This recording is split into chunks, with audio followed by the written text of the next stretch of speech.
All right, so today is Sabbath, but it's also Sukkot.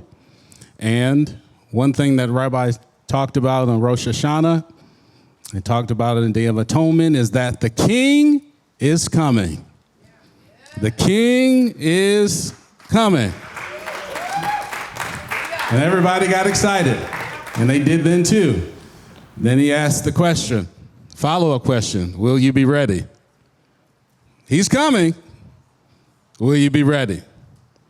So I had, as usual, and this happens, I'm sure, to all teachers, I had another message planned out that I just knew he inspired me, and I was working on it. Me and Rabbi went out to lunch, and we were talking about it, and it totally changed once I began to work on what I thought he gave me to work on, and it changed.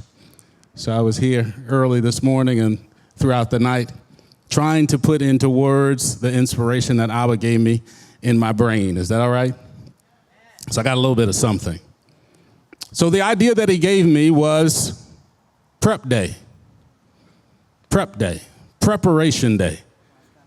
And the question is, will you be ready? So in order to prepare to be ready, there is some preparation that needs to take place. Can we all agree with that? Yeah. Amen. Amen. All right. So we're talking about prep day. And I think it's important because coming into Sukkot, we started a little early. Not Sukkot, but we started celebrating a little early. And that took some preparation. A wise man once said, I don't know how wise he was, but it was Ben Franklin. He said, if you're failing to prepare, you're preparing to fail. How many of us can agree with that? I don't know how many times I've seen, experienced, witnessed, been a part of that last minute prep day shindig on Friday before the sun goes down. And everybody is rushing around trying to get those last minute things in, trying to do that last here and that last there. And oftentimes I'm here answering phone calls because it seems like Friday on prep day as well as Monday, those are the busiest times. We need counseling, phone calls, emergencies, this, that, and the third. All happens usually prep day. So I'm wondering if prep day is really Friday. I think it should be Thursday. Better yet, it should be Monday. Better yet, let's do one better because I'm a maximalist, right? Rabbi teaches to be maximalist. Better yet, let it be sundown on Shabbat, where we begin to prepare for next Shabbat. Let's learn to be Shabbat-centric because I believe if we prepare for what's going to take place, because he is coming, then when he comes, we just might be prepared. Okay, all right, just make sure y'all awake. I'm gonna make sure you didn't fall asleep. All right, let's go to Exodus 12. We're gonna start in Exodus 12 talking about prep day. Will you be ready? How many of you want to be ready?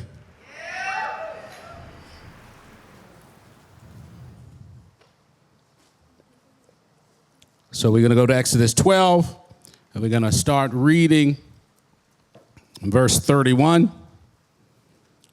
Give you a few minutes to find it.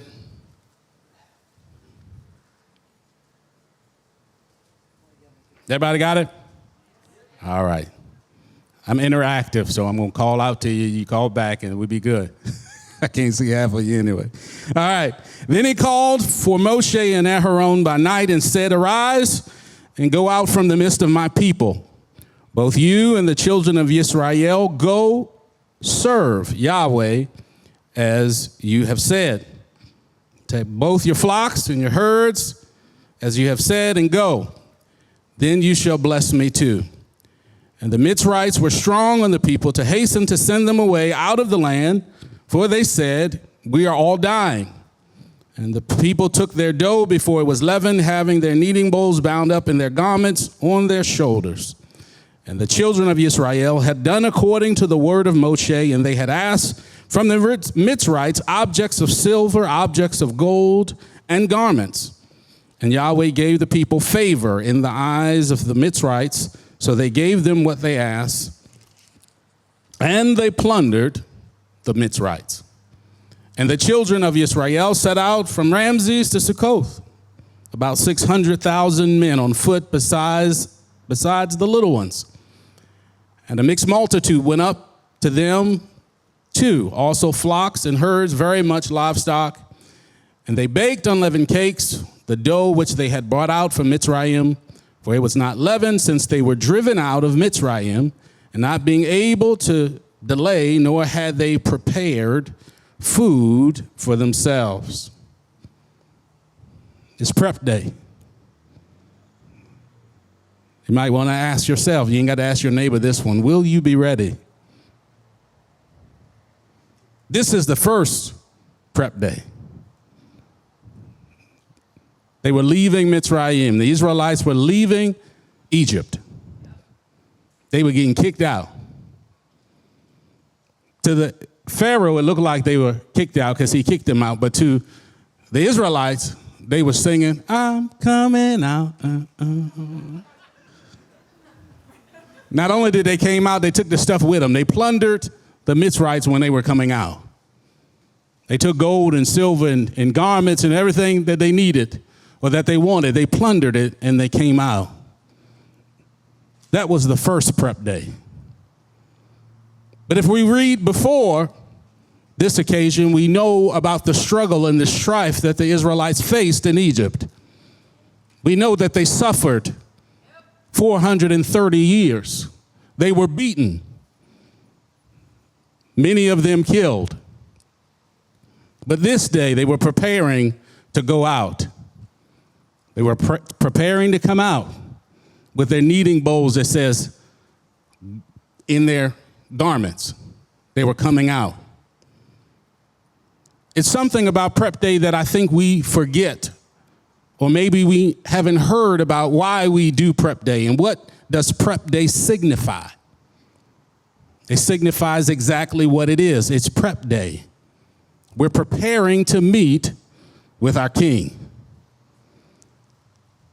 Just like you should be preparing within yourself to meet with the King. I know we think we got all day, but none of us knows when he's going to return. But when he returns, will you be ready? With all that you have, with your kneading bowl, with your garments, with your gold, with your silver, are you ready? Because a lot of you go through hardship and hard times, especially on Friday. That's why I think you should just switch it up in your mind and just say, okay, on Saturday, sundown, I'm going to start preparing for Shabbat. Because we haven't prepared, we get bombarded on Friday because we're trying to rush to get things done. And guess what? We're not running from Pharaoh. We're running from ourselves. And we can't catch up. We're not prepared. The last thing I want, or any of you should want, but especially us in leadership that we want, is to see you not ready, not prepared when the master shows up. Amen? Amen. Let's flip a few pages over to Exodus 16.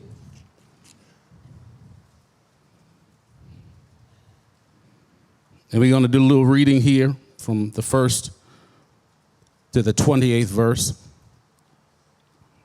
Let me know when you guys got it. Just say, I got it. I got it. All right. They're talking back. That means they're awake. Verse 16, and they set out from Elim, and all the congregation of the children of Israel came to the wilderness of Sin, which is between Elim and Sinai, on the 15th day of the second new moon after their going out of the land of Mizraim. And all the congregation of the children of Israel grumbled against Moshe and Aharon in the wilderness. They grumbled. They're preparing and they're grumbling. They're getting ready, I pray, and they're grumbling. And the children of Israel said to them, verse 3, if only we had died by the hand of Yahweh in the land of Mizraim when we sat by the posts of meat and when we ate bread to satisfaction, for you have brought us into the wilderness to put all the assembly to death with hunger. He done bought them out, trying to bring them in, and they can't stay in him long enough to get the blessing. My. Verse 4, and Yahweh said to Moshe, see, I am raining bread from the heavens for you, and the people shall go out and gather a day's portion every day in order to try them, whether they walk in my Torah or not. And it shall be on the sixth day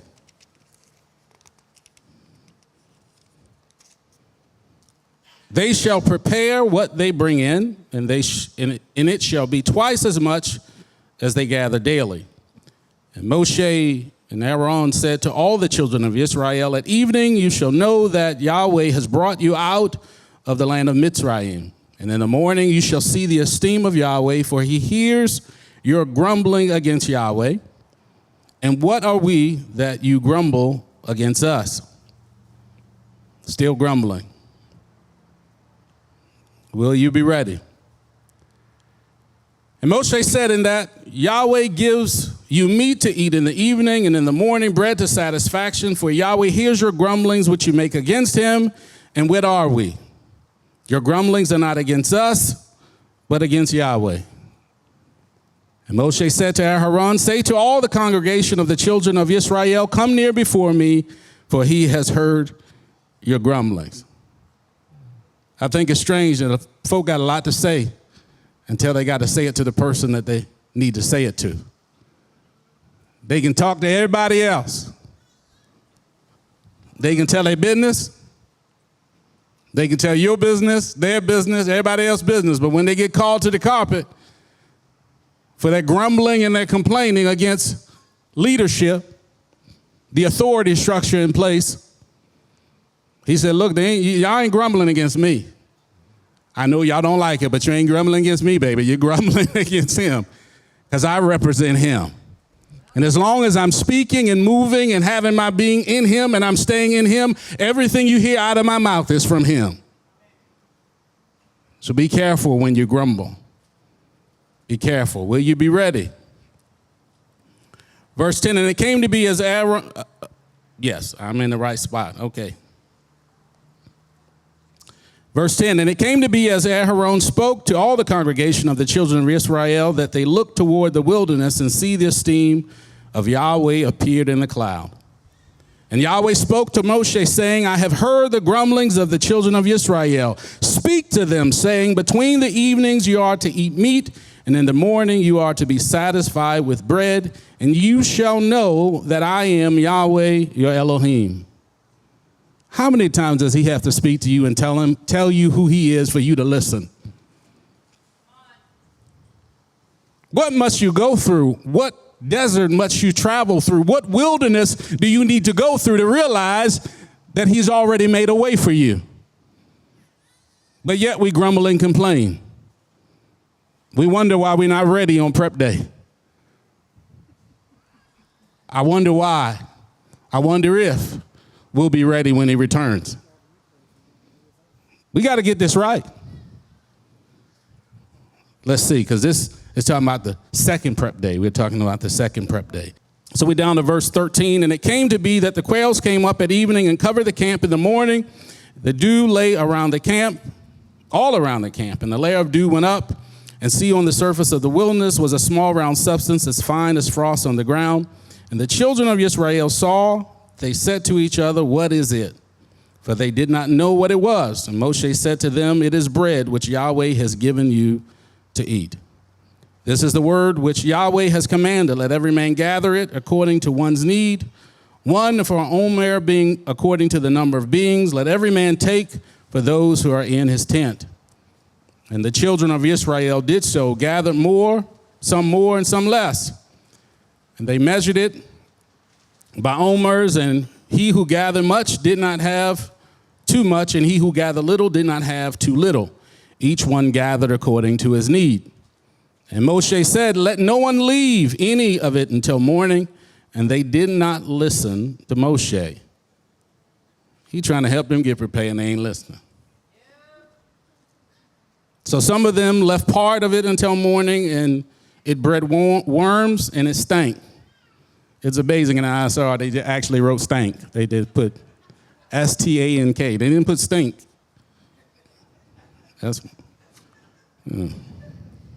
They'd actually put that in.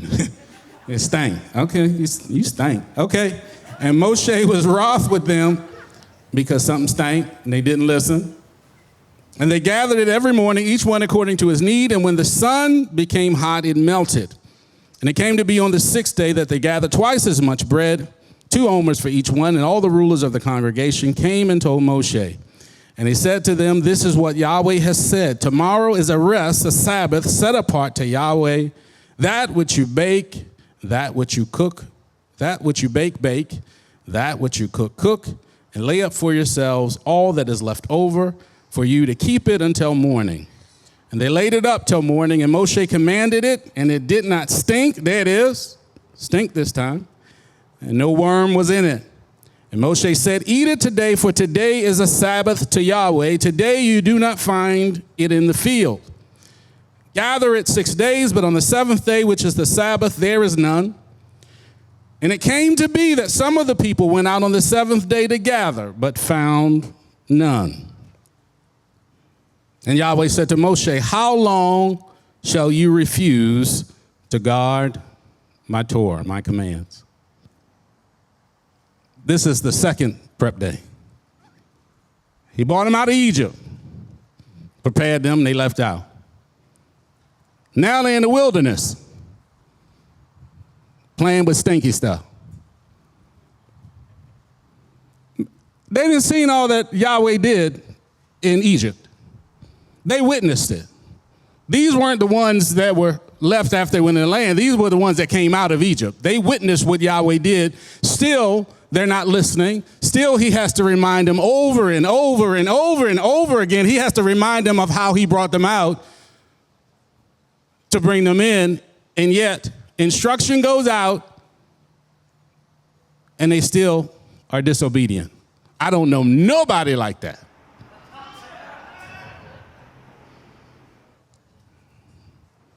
I don't know not near one soul that waits till Friday to get the dinner ready for Shabbat, to go get the grocery shopping done and go get the clothes for Shabbat service and go get the clothes out the cleaners and they got to go get the hair cut, that last final cut, and they got to get the nose hair pulled and the ears trimmed and the toenails done and the fingernails done because they want to be prepared. All that is good and all that is fine and all that is wonderful. But prep day should be preparing you to meet with the King. And we have to have the right mindset because too many of us come into Shabbat still stank. Still stinking from all the things you left over from Thursday into Friday morning. And you come into Friday night at sundown and you're still carrying the stink of the morning.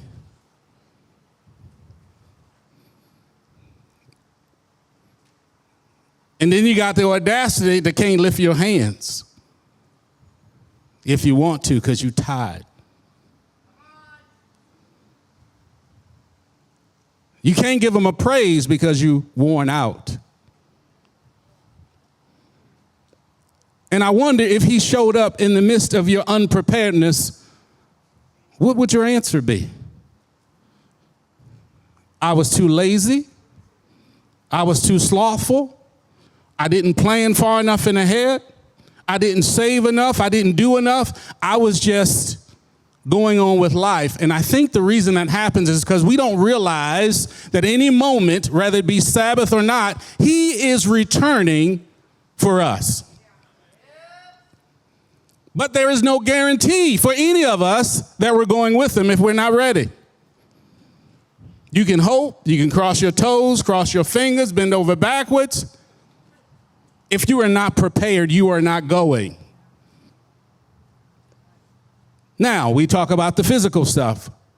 Let's talk about the internal stuff that we should be working on as we're transitioning from prep day into Shabbat. Are we preparing the inner parts of us?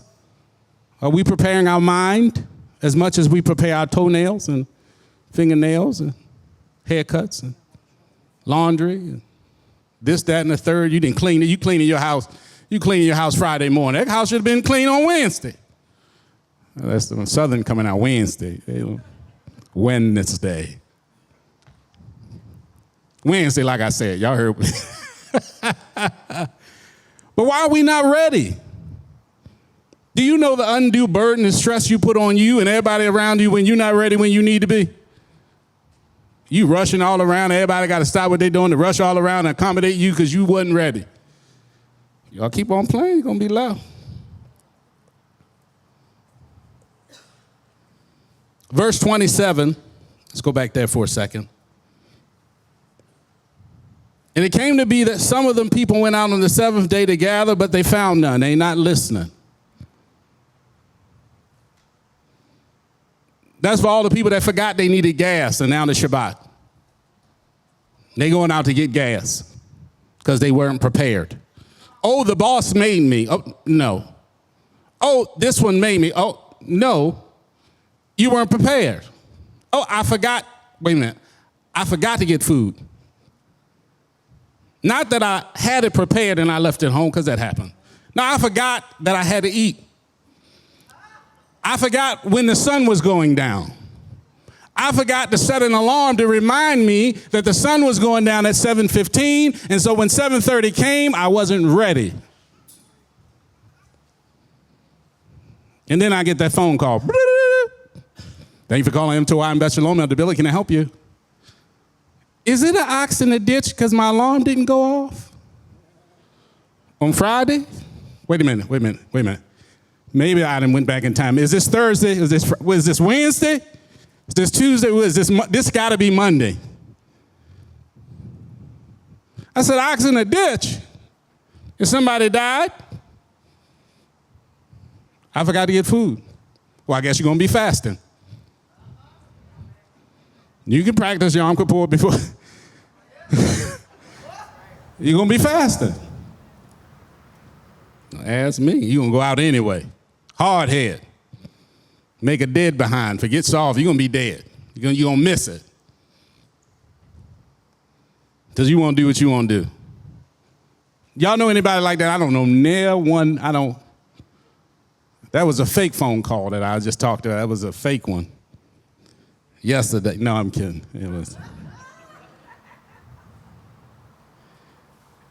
It seems that many times we're frantically rushing to complete the task on Friday, only to get till sundown and we realize that we haven't did anything for our internal part of us.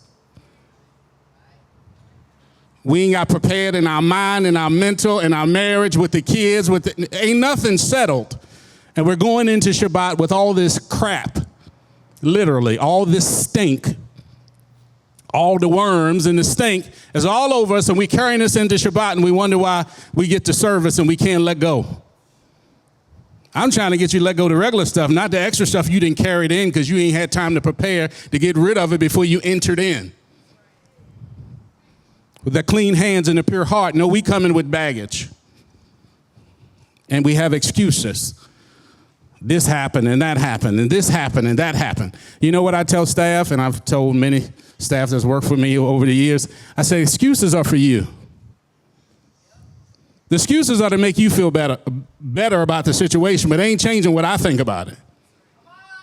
Excuses are for you, so don't give me your excuse. Give me your solution. You screwed up, own it, tell me what you're going to do to fix it. Don't come telling me no excuse. Because I'm going to show you the time clock if they got one. If you're still punching the time clock, I remember them days. Anybody remember time clock days? Now everything is electronic. You got to sign in and track where you went and if you're at the job site or not, and this biometric stuff. I tell them, punch out and go home. I remember them days. Will you be ready? Many of us play around with this idea that he's just going to show up and you're going to know and you're going to have time to prepare in the moment. That's all you shoot from the hip people. I don't even know how to do it. You're going to just shoot. I'm going to shoot from the hip. Half of you like me, you get down, can't get back up there. Shoot and got stuck. You did. Arthritis is set in. You too cold last night.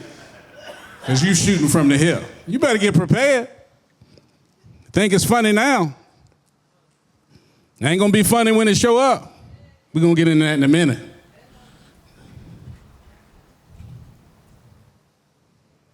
The test. Why do we need to be prepared? We really ask ourselves that question. Why is preparedness so important? The slogan for the Boy Scouts of America is be prepared. That's their slogan.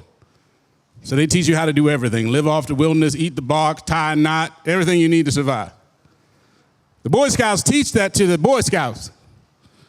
And grown folk, we just letting time pass on by. Oh, it's Walk On By, Mercy? Walk on. I never knew the song. Walk on by. That's what we think. We make all kind of excuses. That's for you, because they're not for me. Make all kind of excuses why you didn't have anything prepared and ready when he came. Will you be ready? So there's a test. Verse 4 in chapter 16, if you go back to verse 4, it tells you exactly why they're going through this preparation. And it says, and Yahweh said to Moshe, see, I am raining bread from the heavens for you. And the people shall go out and gather a day's portion every day, in order to try them whether they walk in my Torah or not. He's preparing you, and many of us are failing. Did I just read it? I didn't make that up. Y'all saw what I saw, right? That's the test. We talk about tests and trials that we go through. They come to make us stronger. Well, he's giving you a test to be prepared. Will you be ready? He said he want to know whether it's in you to keep the Torah or not. He gave you bread, rained it from heaven to see if you were able, willing to keep the command. You know what? I think I'm able to do, trying to figure the right way to say it. I don't want to sound anything but humbled. But I do a lot of work on myself, on the inner parts of myself.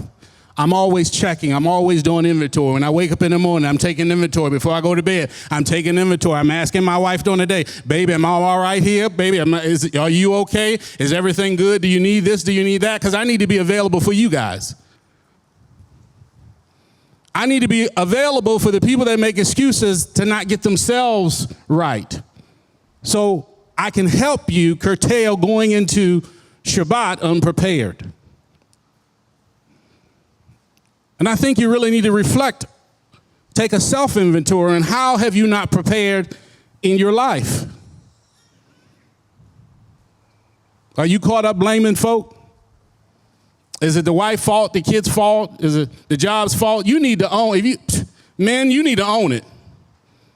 You need to own your wife's mistake, the children's mistake, the job mistake. You need to own all of it. Because the excuse is for you. Your children hungry. They don't want to hear on Shabbat that they got to fast because you wasn't prepared. Them babies don't want to hear that. They can't go to Sukkot, play with their friends, or they can't go to Wisdom, play with their friends, Pesach. They can't go play with their friends because you ain't did the second tithe. You ain't prepared. You think you going when he show up, and you can't even tithe. You can't even be obedient to that. If the shoe fit wet, I'm sorry.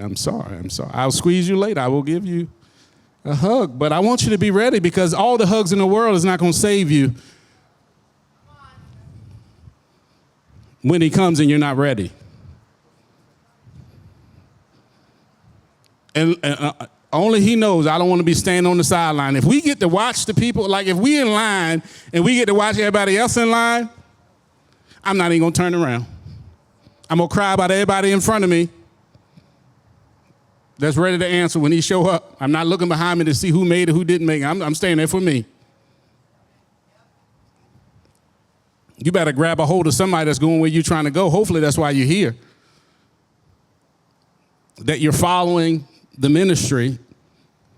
You're following Yahweh through the ministry. That's how I like to say it. Please don't follow me in every aspect of my life. You follow me when I'm doing Yahweh stuff. You might catch me and slip when I'm slipping up. Somebody last night I was standing out in the cold. It was about 50 degrees, and I was cold, and the other person wasn't. And they said, Elder, I never seen you in this compromised position. And I had a little grumble on my face. I was a little grumpy because I was cold.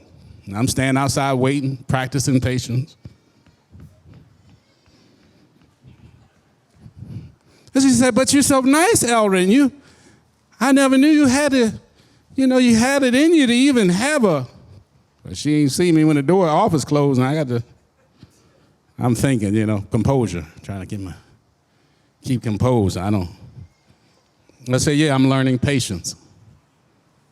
I'm learning how to be patient and cold at the same time. But I want you to be ready. I really do. All the prayers and praises that we heard every single week, if you listen, every single week somebody is praying for their loved one to be awakened to truth, for their bubble to be popped. Every single week somebody says that. And I wonder, when we hear that, are we thinking, are we going to be ready? I think we just take it for granted and just think because we're doing the mechanics of it all and living the best we can that we're going to make it. And I don't want to scare you. I just want to tell you that your best isn't good enough. Because your best isn't all of you. He doesn't worry about what you're doing. He's worried about you. He's not worried about what you did. He wants you. He's not worried about all the things that you have to bring because he owns everything. He wants you. And if you're going to be ready, you have to be able to present yourself as a living sacrifice. Will you be ready? Will you be ready? Will you be ready? Come on, let's go to the Gospels. Let's turn to Matthew 25. I want you to be ready because I can't do this. Don't want to do it, but if I have to. Y'all remember that? If I have to go, then I'll go all by myself. That's how my grandma used to sing. If I have to go, then I'll go. Because she was old, right? I love my grandma. Anybody had a grandma like that? They had the extra chin. I love her. But she had one. And I used to sit there as a kid, and I used to fold my arm and look at her when she sang. Now, all her children can sing, but Grandma could not really sing. She could not. She could not. But she had 15 children. All 15 children could sing, but she missed it. And she used to sing that song. If I had to go, then I'll go all by myself. I love my grandma. All right. Let's get serious. Is everybody awake? Yeah. Look to your neighbor. If they sleep, slap them. No. Slap them and wake up. No, don't slap them. They might slap you back. Okay. They might. On this side of the room, they slap back. That side, they not gonna slap. They passive aggressive on that side. But this side will slap you back. This is just so y'all know. If you feel slap coming on, move to that side of the room. All right. Matthew 25. Everybody got it? Say got it. The wind didn't turn my page. Then the reign of the heavens shall be compared to 10 maidens who took their lamps and went out to meet the bridegroom. We're going to call this a third preparation day, okay? Those who were foolish, having taken their lamps, took no oil with them.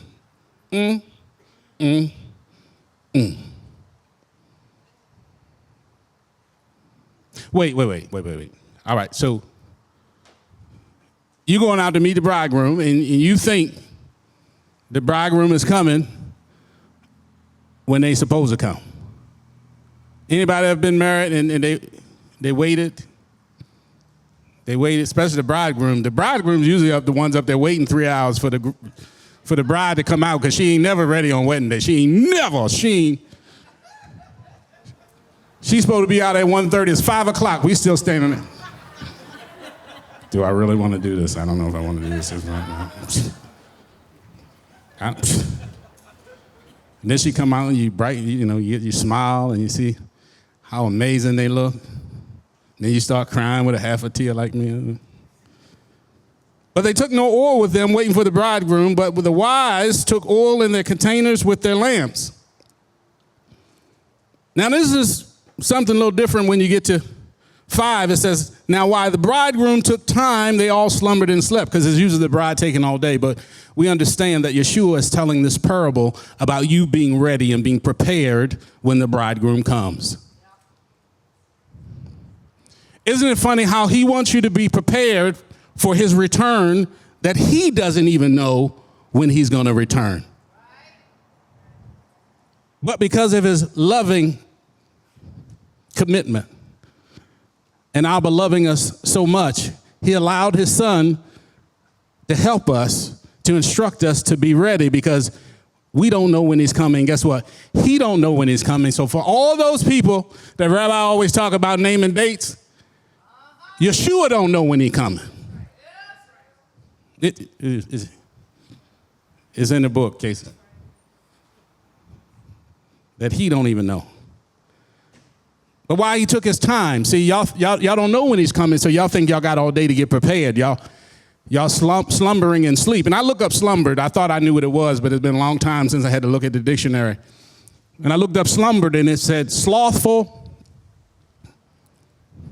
sleeping lightly, dozing off, a negligent state. Some of y'all done slept and slumbered and drool coming, hanging out your mouth.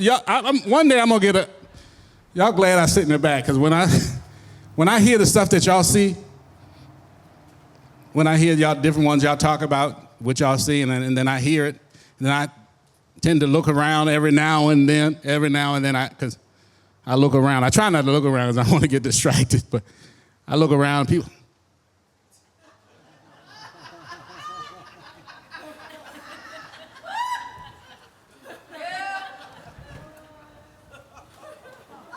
That's when they're playing on their phone, but they fell asleep. I said, what in the world? Look, I don't know who grading, but a couple people going to be left right here. I said, oh my goodness, what state are we in? We so relaxed and we're so complacent where we are that we can sleep and slumber. And the point of us being here that we should have prepared for coming to Shabbat services was to get ready. Will you be ready? You done slept and slumbered enough. Stop partying all night. And yes, you could be partying for Yahweh. As I tell you, when Shabbat come, my family, Mercy been over our house on Erev Shabbat. That's why I don't invite many people over, because we act a fool for him. And many of y'all can't take us acting a fool in my house. But as for me in my house, we going to serve Yahweh, so we put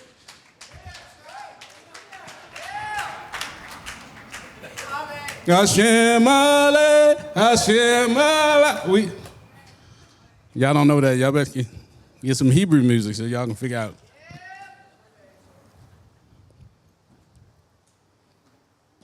It says, now while the bridegroom, verse 5, took time, they all slumbered and slept.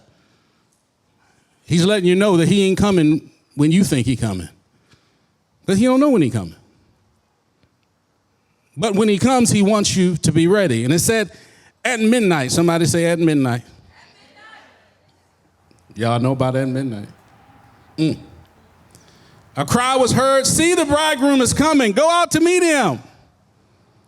Then all those maidens rose up and trimmed their lamps. And the foolish said to the wise, give us some of your oil, because our lamps are going out. But the wise answered, saying, no, indeed, there would not be enough for us and you. Instead, go to those who sell and buy for yourselves.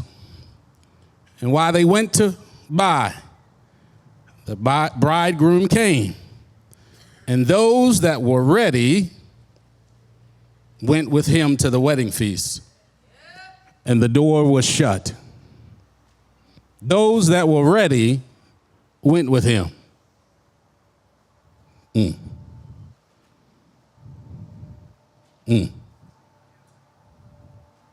Will you be ready?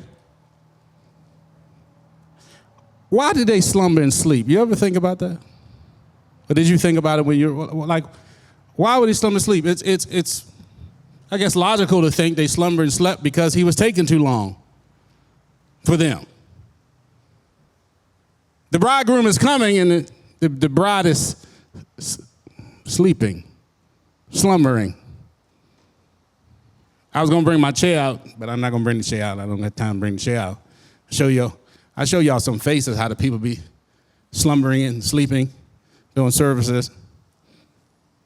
If I sit in a chair, the leg be cocked and twisted to the side, and they trying to hold on, and glasses and fell off their face, and somebody wigged. No, I'm kidding. They wigged.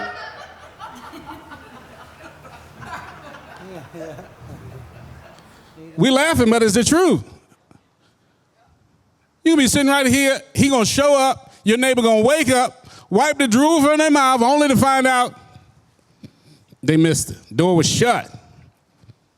And it wasn't just shut, okay? It wasn't just shut. It was shut, but it wasn't just shut. You know how they say you need to leave good enough alone?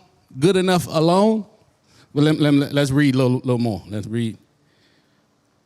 Verse 11, and later the other maidens also came saying, Master, Master, open up for us. And now they ready now. They didn't wipe the drool and freshened up a little bit. They ready. But he answering said, truly I say to you, you do not know. Watch therefore, because you do not know the day nor the hour in which the Son of Adam is coming. Will you be ready? You don't know when he's coming. I think we've established we don't know when he's coming, right? Everybody agree, we don't know when he's coming. Do you know when Shabbat is coming? Yes. Will you be ready when Shabbat comes? Can we start there? Can we start there? Can we be ready? Okay, Monday, Wednesday, Tuesday, Wednesday, can we be? Because we know it's coming Friday, right? Is it a far stretch to say that we need to plan a little better so when we get to Friday, those of us who can't make it will actually make it? What if, this be good. Oh, this is so good. Thank you, Yahweh. What if when you came to Shabbat services and you was late, we said you can't come in?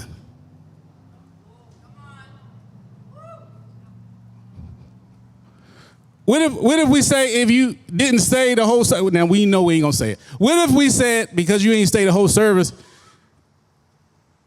you can't eat old egg? Reverend Joanne, where's she at? Represent Joanne old egg, wherever she, because she had good old egg. She always. What if? What if you did all this work? You done stayed up all night, probably goofing off because you wasn't ready with your oil. You done goofed off all night preparing to go in only to miss your appointment because you wasn't ready. Will anybody please be ready? Please, I'm asking. Now, we read this parable and we wonder why Yeshua is saying this parable.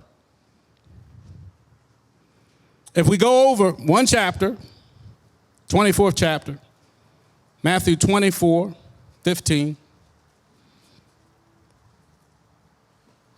I want you to understand why he's saying, watch, therefore, because you don't know the day or the hour which the Son of Adam is coming. So verse 15 says, so when you see the abomination that lay waste,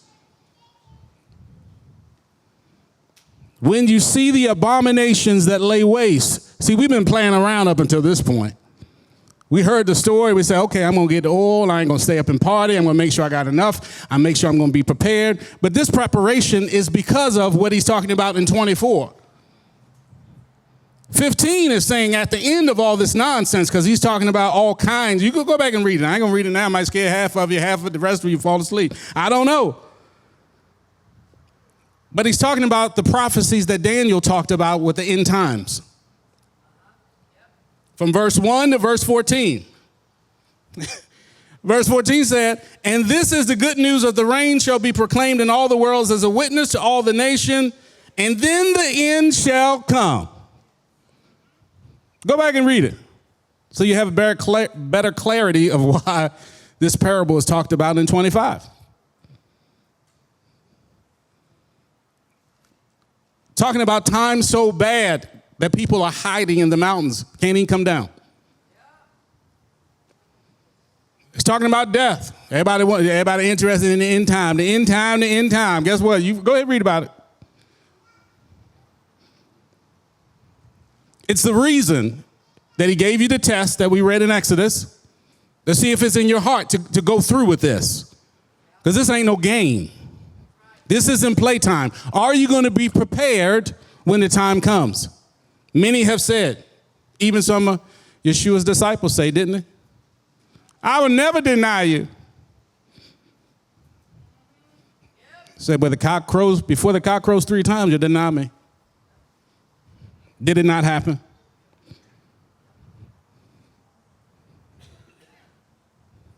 Will you be ready? The king is coming. Don't slumber and sleep. Don't be slothful, lazy. Don't be unprepared when he shows up. Because he just might shut the door.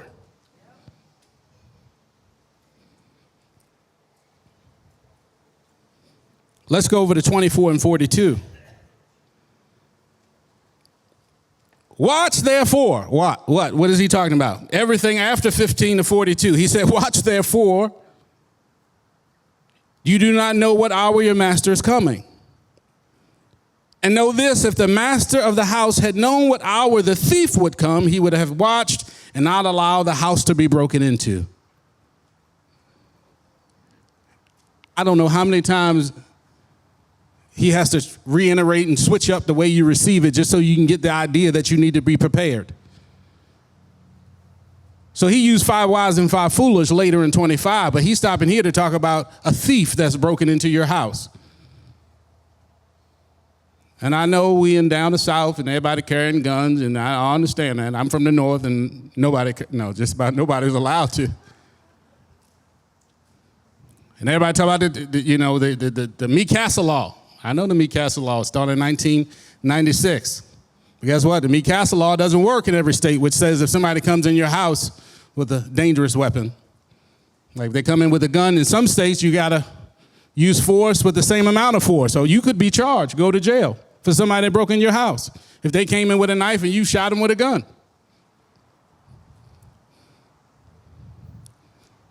But we down the south, and I say that to say the thief is coming into your house. Would you not protect your house? Yeshua is coming. Would you not want to be ready? Would you not want to make sure your house, this house that the Ruach dwells in, this house, are we making sure that this house is protected from the thieves and the robbers and all the clutter and the junk and the hoarders and everybody else that want to do damage in your house, in his house that he's given you? Will you be ready when he comes? Because he's not coming for your silver or your gold. He's coming for you and everything that's in you. And whatever's in you that's not his, he's going to burn up.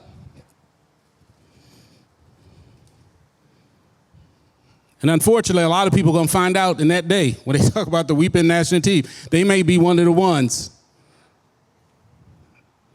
They get completely burned up because there's none of him in them. Will you be ready? Will you be ready?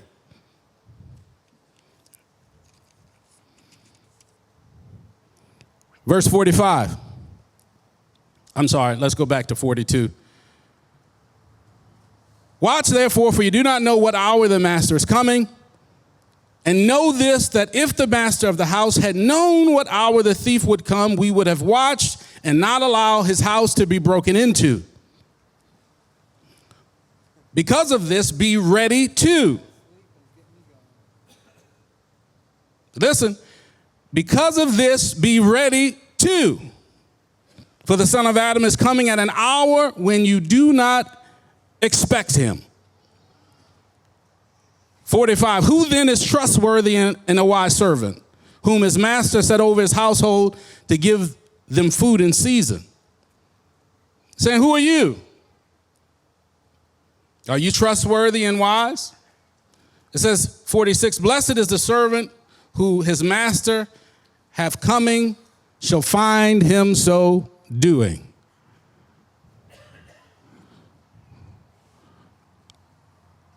When he come, I want to be doing what he called me to do. So daily, as I said before, I'm working on me. I'm working on this house. So when he comes, he can find me so doing. He ain't gonna find me gossiping. He ain't gonna find me doing something I ain't supposed to do. He ain't gonna find me sleeping and slumbering, being lazy. He ain't gonna find me on my phone. He ain't gonna find me cross-eyed in the chair because you done fell out.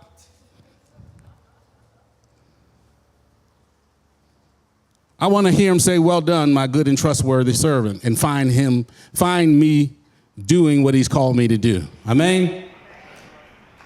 The mechanics is the easy part. It should be for us, at least, for many of us at this point.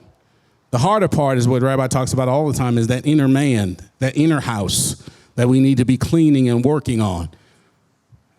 If you took time to work on that, you wouldn't have time to tell me about what somebody else said, because I don't care. Because that ain't going to make you or break you. All it's doing is distracting you from the king that's coming. You're going to get caught up sleeping and slumbering, or you're going to get caught with no oil in your lamp, because prep day is here. Will you be ready? Most of you, the answer is going to be no, because you ain't ready. You're too busy worrying about somebody else's house. What somebody said or what somebody did. Minding people's business, being a busybody. Mind your own business. Stop worrying about everybody else. Wonder why you're not ready. I ran out of time talking about somebody else. I ran out of time in somebody else's business. I ran out of time. You ain't ran out of time.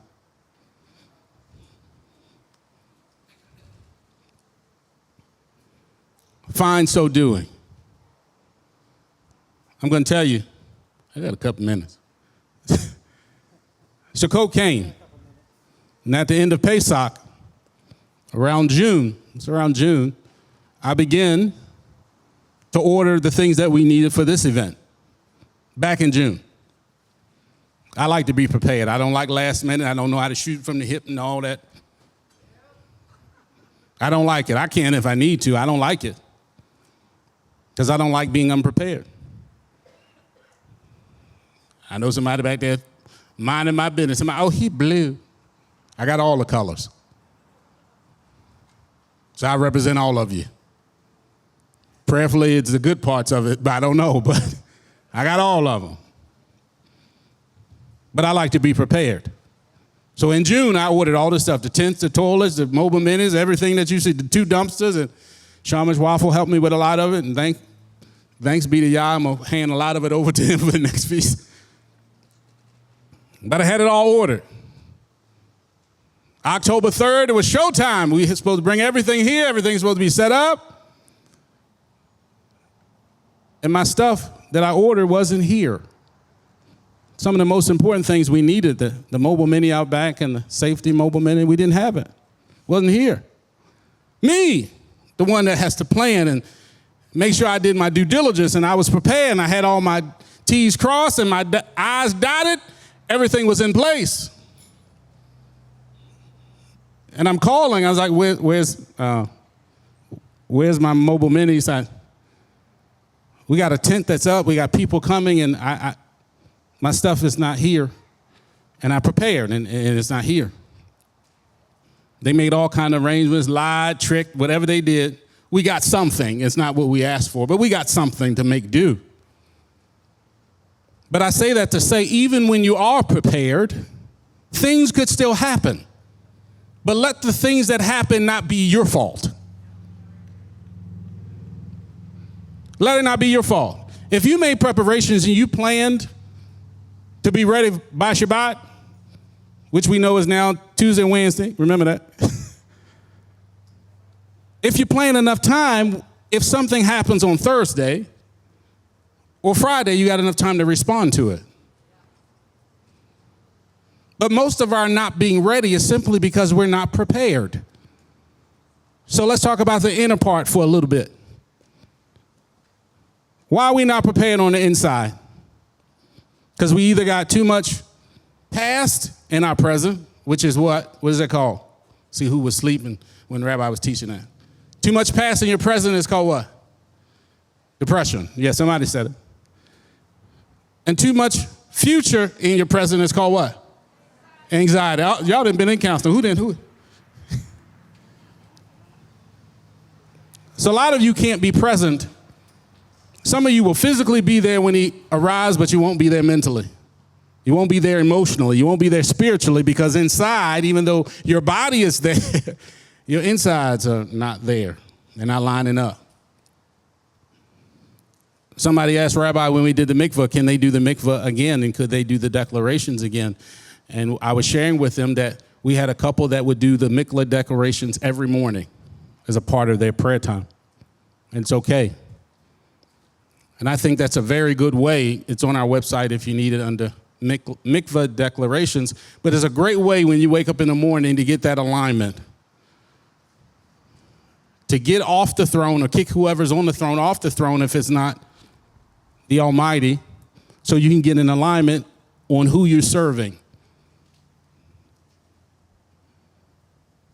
You could also, once you leave your house, hopefully before you even get out of bed, you need to be saying to yourself, everything I do is unto Yahweh.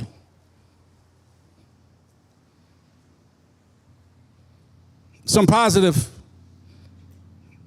affirmations that you should be speaking to yourself to get you right before you even put your foot on the floor, get you right.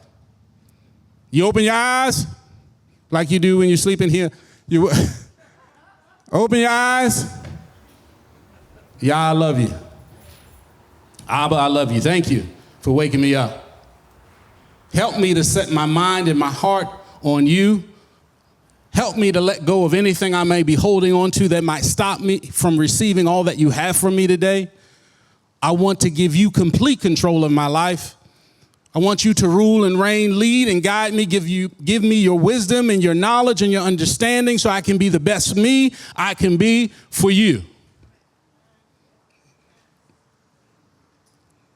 Help me to stay guarded up, covered up, so I'm not distracted by the things of the world, so I'm not distracted by the phone calls I got to make or the people I got to talk to or the counselings I have to deal with. Help keep me in you. Help keep my mind stayed on you so I can do what you've called me to do and not get caught up in what I want to do for myself, because we all want to slumber and sleep at some time, don't we? It's all right. Just not here, don't serve it, but it's all. I was looking at the Orthodox, and one of the things that this particular group did as part of their Shabbat schedule after services is they took a nap. I was so excited to see that, especially since I don't take naps. But I thought that was really cool. They went to service all day. They had big meal, had old neck together, and then they went home, took naps. They got up from their naps. They played games and all that until the sun went down, but they enjoyed Shabbat.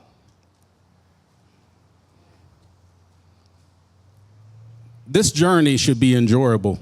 But it can only be enjoyable if you're prepared. And when you're prepared, you can actually enjoy it, knowing that if he shows up at any moment, you'll be as ready as you can be. It's prep day. Will you be ready? The king is coming. Will you be ready?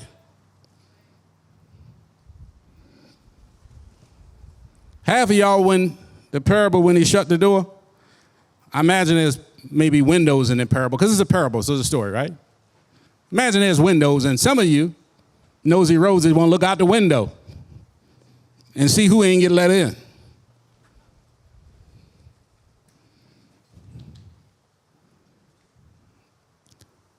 I ain't going to look. I'm sorry, John. I got too close on camera. I didn't hear him. And some of y'all going to look around and see who it was, but I'm just going to sit there and I'm going to look. Because I can kind of imagine that he would open the door a little bit just to let that one that looked get out. You so distracted. You so tried. There's this friend of ours on Facebook. They always try to say tired, but they put an R in it. And I thought it was funny the first time I saw it because it was just one sentence. And then I saw one paragraph that they wrote, and they put it in there twice, so I knew it was on purpose. And they were so tried. I thought it was hilarious. I love them, but I thought it was hilarious. Yes, I will talk about you too if you do something crazy. No, I'm kidding. I might use you as an example, but I will. But I really want you to be ready because so many of us go through so much to get here, to get to this place. Many of you have moved. I've moved. Probably everybody except John and moved here. Literally. Everybody in Bessalone, other than John, moved here. Was it you guys too? Kip and Trisha? No, okay. So everybody moved here. I thought I was right. Except John to be here. You didn't come all this way and go through all that you went through to get here to not make it in. I think deep down inside, most of you, like myself, understood that I can deal with the mechanics. I can stop this and start doing this. But the part I needed help with is the inside. The stuff in my house, I need help trying to declutter and get rid of some things. And one thing I learned by being with Rabbi, once you replace those things, once you get rid of those things, you need to replace it with something else. You want to leave a dirty, dusty, empty house. There's some things that you need to replace it with. The teenagers ask me, what should I be thinking about when they get in a bad place? I say, just shake it off. So they literally stand there and shake. I said, okay, shake it off. I said, but really on the inside of you, whatever it is going on, you need to shake it off. You need to replace it. Think on these good things, I told them. Think on good thoughts. Think on how much Abba loves you, that he allowed you to have this parent or that parent or whatever one just got on your nerves.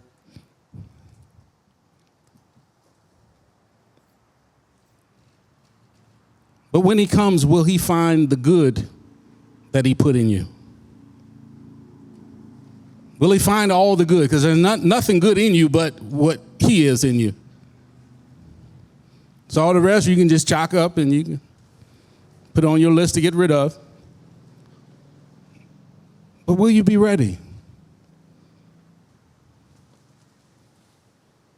The king is coming. We don't know when, but he's coming.